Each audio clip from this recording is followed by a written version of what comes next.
We have been regularly reporting on how India-Canada bilateral ties have fared in the last 10 months or so, ever since Justin Trudeau government has alleged Indian link in the killing of Khalistani terrorist Niger in Canada.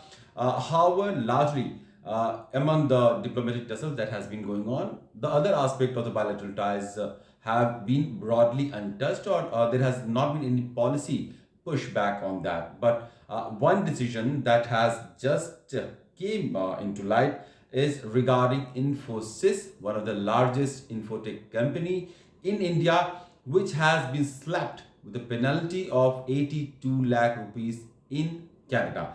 The Canadian government has slapped this penalty on the charges on the company that they have not been efficiently doing the health, safety, and security for their employees. And the penalty imposed on alleged underpayment of employee health tax for the year ended December 31st, 2020. So this is a 4-year-old case that has been going on. The complaints have been from the employee, and now the Canadian government has taken this action. Now, Infosys has also come out in defense of its stance, and it has said that the fine won't have any material impact on the financial operation or other activities of the company.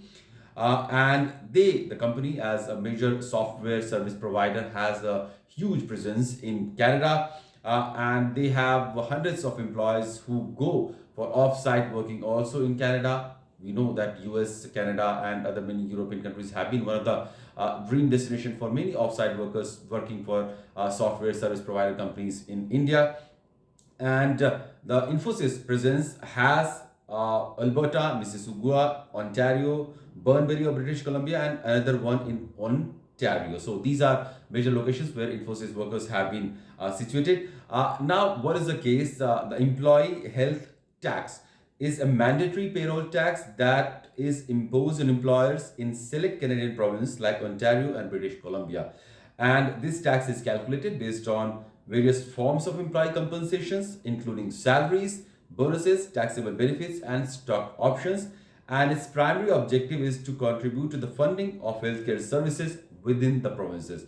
The Canadian authorities have found that Infosys has not been adhering to these policies in these two provinces, and that is one of the reasons why these fine or this penalty has been slapped on the Infosys with this 82 lakh fine, which doesn't sound like a huge sum of money that Infosys will have some trouble in paying, but it also looks like a policy gap where Infosys has apparently faltered as per the standards of Canadian government policies, and Infosys will now have to pay that 82 lakh fine to the Canadian government.